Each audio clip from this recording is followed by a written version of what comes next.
Today's a bit of a different show, different podcast. Primarily because while we do have sports topics, they are leaning in a different direction. So just kind of bear with us as we take you along this journey. Yeah. The first thing I'm going to discuss. So one of my favorite people to watch, right, is when it comes to podcasts is Pablo Torre. Great. Right. I'm a fan of journalists who you can tell they were journalists. Yes. Right. That's why him. Yeah. There's this guy named Jeff Pearlman. Jeff Pearlman? Have you ever seen the show on HBO about the Showtime Lakers? Jeff Pearlman's the one the book is based off of. Right. He's a good journalist, and he tells his podcast. He pretty much goes over stories that he's done. Right. So he just breaks it down in video format a little further and gives updated. Right. So it gives you some information behind the article that he wrote. Yeah, and updated because some of these things he wrote were back in the 80s and the 90s and things like that. So what's changed since then? Yeah. And I like that. Yeah. Because I feel like a lot of people who are journalists, you can't tell sometimes. Yeah. They just feel like generic talking heads. And I feel like they've done a bad job of piss poor job. We've discussed this numerous times. Oh, yeah. Of showing the difference between just an analyst, a talking person with an opinion, and somebody who's actually on the ground, a muckraker doing it day in and day out. Yeah, you could tell Pablo Torre cut his teeth on the what do you call it, the in the locker rooms. Yeah. You know, having to grab information for a journalist who's above him. Like, hey, I need help with a story. Right. So I need you to go out and get this information for me. Like, you can tell he's done that. And you can also tell that one thing about journalists is we're all natural curious people. Yep. Right? So what might not interest the public at large interest us. Yep. Right? We find the weirdness and some of the weird nuances that happen. Yeah, I think his story on the Kawhi Leonard thing speaks volumes to that. Right? He like who cares about a company going bankrupt? But you look into it and you say, "Huh, that's weird.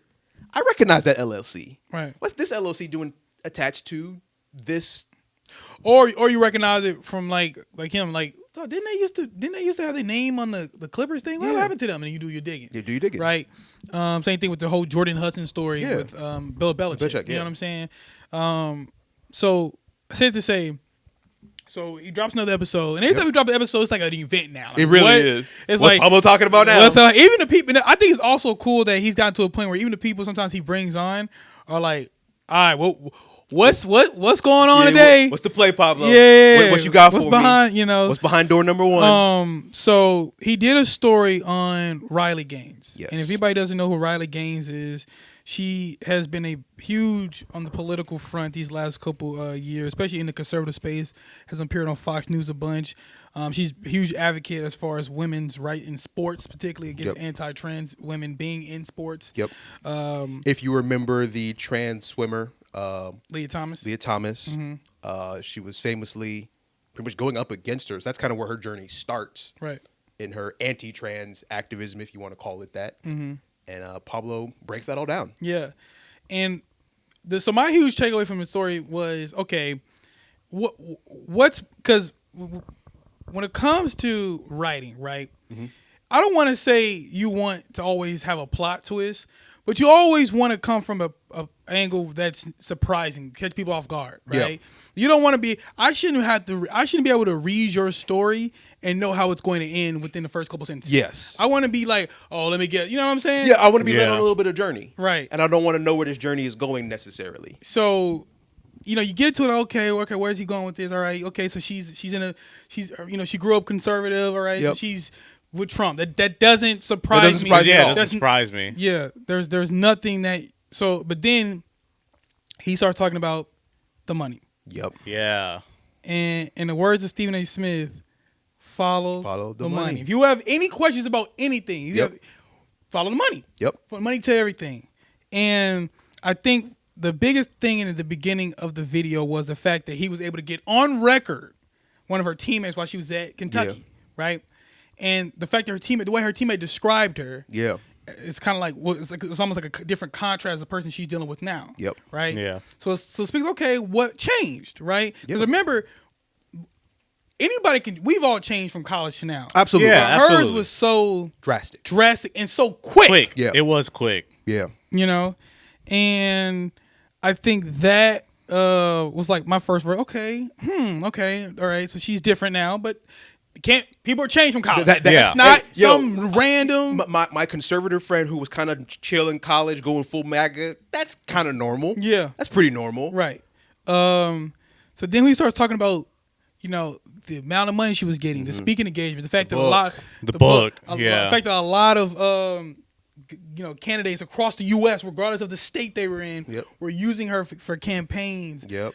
Okay, I get it. I see what's happening. I get because again, going back to the Leah Thomas thing, I think she's one of the few many athletes who was like, I'm standing up to having a trans athlete in my sport. And once you start on that path and people start platforming you, I wouldn't want to give that away. If I'm being 100% honest, if I'm starting to get platformed by political parties and they're giving me a lot of pull to say what I want to say and kind of do what I want to do.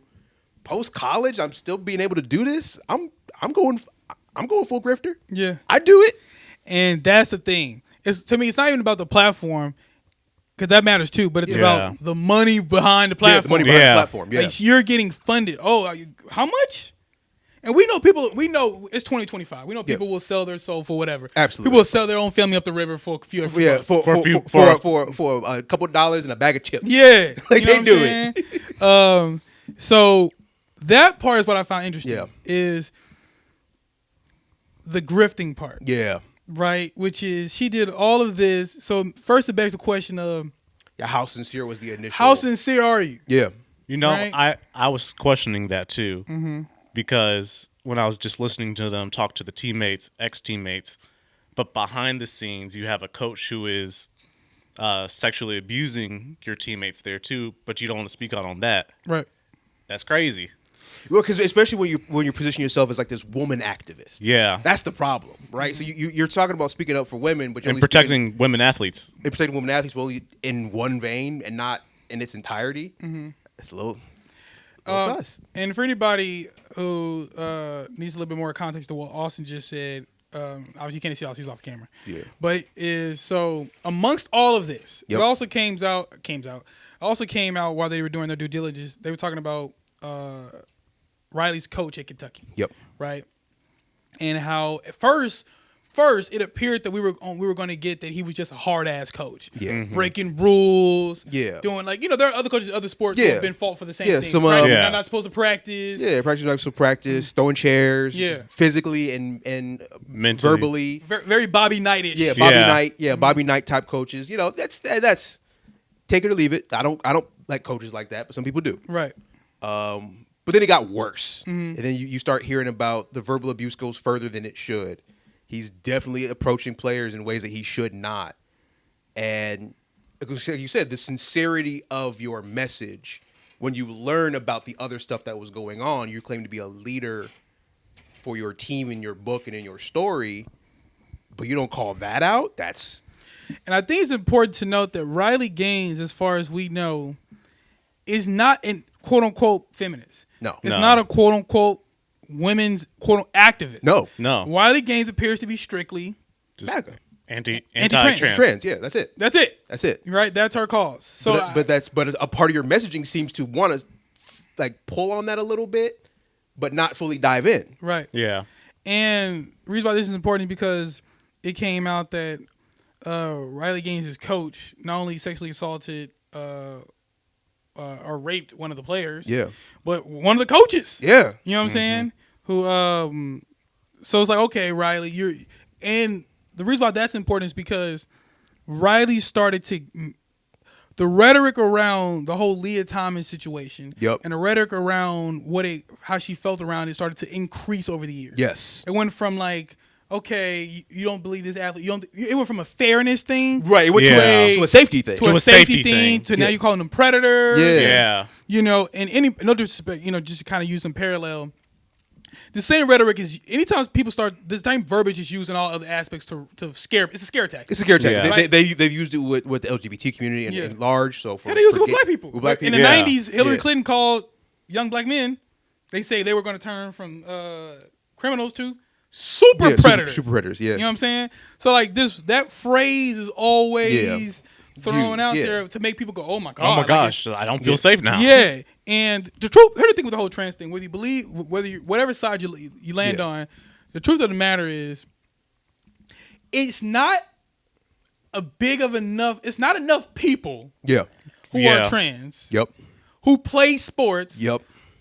let alone at a high enough level, high enough level. for this to be that big of a deal. Absolutely. You know what I'm saying? Absolutely. You know, Yeah, they might make up 0.1% if of that. the total college athlete population. If that. I'll be honest with you, you could probably, men and women, Yeah. it would not shock me if you can count on maybe 10 two hands as far as how many trans athletes actually. I'd be shocked. Yeah, if you could get up to double digits, I wouldn't be shocked, but I'd be like, that's probably about it. Yeah. If you said 20, I'd be like, that's about right. Yeah. Out of how many college athletes, all divisions, all colleges. divisions? Yeah, you said 20. Yeah, fair enough. So it begs the question of, okay, are you sincere or not? Yep. Because if you're about protecting Women from predators in sports, then it shouldn't matter. Yeah, whether they're trans, gay, whatever. It don't matter. A predator's a predator. Yep. Yeah. You call it out. Don't call this coach your friend who you called him multiple times. You know what I'm saying? Mm-hmm. And and then I feel like she put him on A pedestal. on the school than she did Yeah. on Kentucky Yeah. than she did the coach. Yeah. You know? But it's like, but then you contrast that with what happens in gymnastics, right? Gymnastics goes full, like every female athlete was like, nah, he gotta go.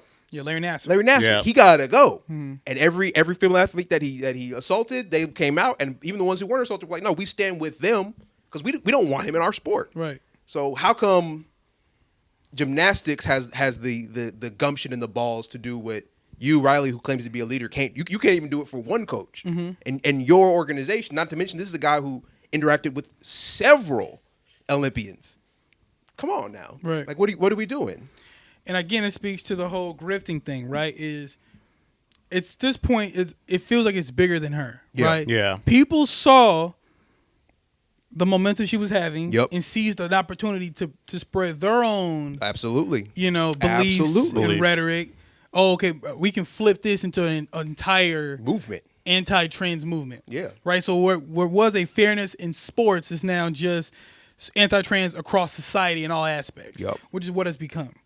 And the reason why I think it was important to highlight is because I think every day, especially on television, and now with the invention of podcasts, everybody has a mic in their hand. Absolutely. So everybody you take for face value, Yep. right? You don't like it's not in our nature to look at a screen and assume that we're being lied to. Absolutely. Or that we're being played or being fooled. Because that's the worst way to live your life. Right. Right. No one wants to live their life having to question every single thing that everybody says. I would want to take you at face value. I feel like I want to believe that you believe what you're saying. Right. And now with the advent of social media and the access to podcasting, you now have to question that a little bit more. I have to question if what you believe is truly what you believe, or you're just trying to ride a wave. And that's unfortunate. Yeah. And I think it's important. It's important that we call it out because it's not fair for people to be falsely led. Because it's funny. This is the second time I've ever heard of quote unquote grifters in this type of environment. Yeah. The first time I heard of it, and it wasn't even I heard about it.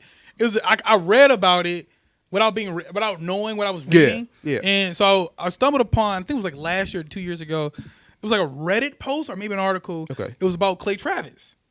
Okay. And somebody was like, has he always been like this? And then somebody came out who went to school with him.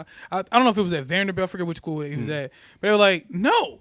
Yeah. No. Yeah. He was not. The guy that you see right now is not the guy, who runs Outkick and all that kind of stuff. Yeah. This was not the guy that we went to we school knew. with. Yeah. Yeah, this wasn't the guy that was, in his early days, I think he was at Barstow. I forgot where his early days where he was at. Yeah. But this isn't the same guy as that. Right. Right?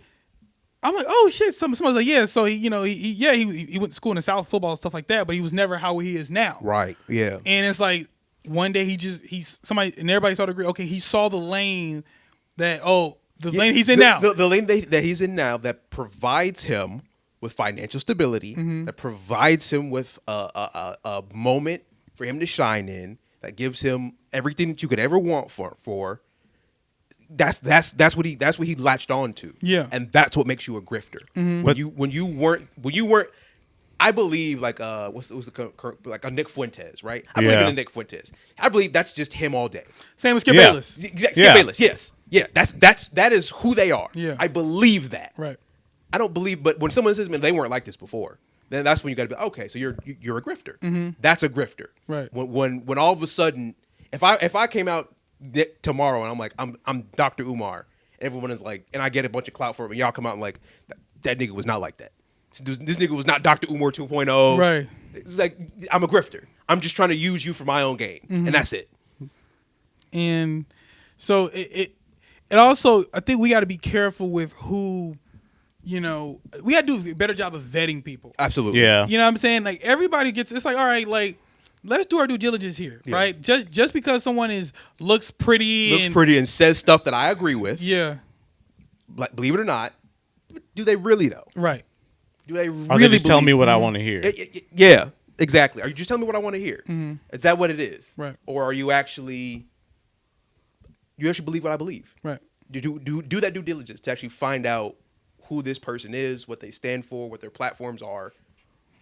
And unfortunately, even on the point of who we do diligence, you also got to ask your question: who's backing these people? Exactly. Yeah. Who's backing these people? Exactly. Like who is actually behind the mouthpiece? It's just you got to find that out. Because I think Pablo brought out the DeVos family, who owns the Orlando Magic. Yeah. Yeah. You know what I mean? And some other various, A Senate governor or something? Yeah, the guy who was the lawyer for Trump. Yeah. Yeah. He's now working with her and With all her, that kind of yeah. stuff. Are they suing the NCAA? I believe they're suing it. Yeah, they're suing the NCAA. Yep. So it's like that matters too. Yeah. Who backs you that always matters. It's very important. You know what I That's mean? a very important factor is who's backing who. And also, it's like, okay, how did this person get here? And it just be weird of things like that. Don't just be like, because they do it in the music industry. Everyone's like, oh, this person's an industry plant. right? Maybe this person's a political plant. Maybe so. Maybe this person's a political A plant. plant doesn't necessarily have to be in music. Yeah, exactly. Yeah. Anybody can be planted Yeah. somewhere. We got enough money, enough backing, and the powers that be decide this is going to be our mouthpiece. Right. Be wary of that. Yes. Because that Yeah. can happen anywhere. It can happen on the right or the left. Yes. That could happen anywhere. So just be mindful of that. Right. As we used to say, stay woke. Stay woke. Niggas creeping. Niggas creeping. They gonna find you. Just go catch you sleeping. They gonna catch you. Yeah. Just I know people don't like to hear it, but you have to be aware of all the mechanisms that might be trying to keep you down. Yeah. And try to keep you divided. You got to be aware of that. Yeah.